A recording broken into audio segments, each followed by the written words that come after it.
ও শাইরে কইলাম দাইল হিরসা আলাদ দুনিয়া ও ফিল আইশি ফালা তাতমা, তুমি দুনিয়ার উপরে লালস ক্ষমাও বাদ দাও, আর আনন্দের জীবন উপভোগ করবার লালসটাও পরিত্যাগ করো।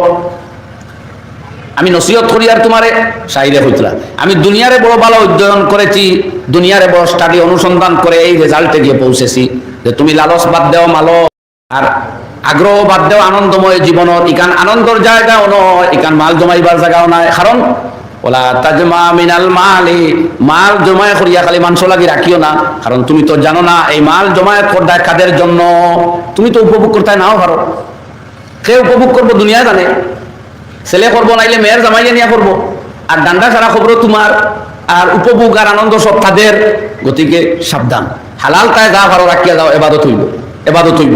হারাম ফুরাইয়া তারারে সুখ আর তোমার দুঃখ টানিয়ে আনিও না। ভাই হল আর বুজুর্গ হল, এর লাগি কোরআনে করিম আল্লাহ আমরারে একদিকে নির্দেশ দিতে রায় হায়াত আম্বিয়া কেরামরে ফরমাইতে ইয়া আইয়ুহার রাসূলু কুলু মিনাত তাইয়্যিবাতি ওয়া আমালু সালিহা ইন্নী বিমা তা'মালুনা আলীম। এই আয়াত আল্লাহ আম্বিয়া কেরামরে সম্বোধন করেন, ইয়া আইয়ুহার রাসূল, হে রাসূলগণের জমাত, হে রাসূলগণ, কুলু মিনাত তাইয়্যিবাত, দুনিয়াত হালাল রিজকও আছে হারামও আছে।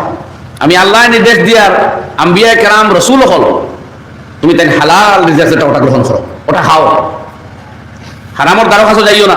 কোনো নবী যাইবা না হারামর দ্বারা দিই, আল্লাহ নির্দেশ দিয়ে আমরা সতর্ক করডা। আমার নবীর ক্ষেত্রে ওই ছাড় নাই, নবীর ক্ষেত্রে ওই ছাড় নাই হারাম খাওয়ার, আর তুমি খেয়ে তোমার হারামর ছাড় দেওয়া দিত। লগে আরো এক কথা আল্লাহ সুবহানাহু ওয়া তাআলা ফরমাইন ওয়া আমালু সালিহা, আর নেক আমল করো। দেখুন এই নির্দেশটাও নবী করে দেওয়ার দরকার নেই। আল্লাহ নবীর আগর বাদর সারা লাগজিসাত দরগুজর করার ঘোষণা দিয়ে আল্লাহ নবী দিয়ে রাইট নামাজ পড়তে পড়তে ফাও মুবারক খুলাই লিতরা, ইয়া রাসূলুল্লাহ অত ইবাদত খানে আপনারা তো আল্লাহ সারি দিছেন সবটা, বলে আল্লাহ মায়া করছেন আমারে সারছেন, তে আমি আল্লাহর কৃতজ্ঞ শুকরগুজার বান্দা বনতাম না ও নামাজ পড়িয়া। এগুলোরে সারিলে আরো বেশ ইবাদত করেন, ও তো নবী হলোর জমাতের কোয়ালিটি। কিন্তু তান সেই জমাতে আল্লাহ ফরমাইন ও আমালু সালিহা, নেক আমল করো। মুফাসসিরিনে কেরামে এই আয়াতের ব্যাখ্যা প্রসঙ্গে সমস্ত তাফসীরের কিতাবই হতা একমত যে এই জায়গাতে আল্লাহ নেক আমল আর হালাল রিজেক একত্রে নির্দেশ দেওয়ার কারণ হইল যে মানুষের রিজেক যখন পবিত্র হইব, হালাল হইব, তখন নেক আমলের তৌফিক হইব।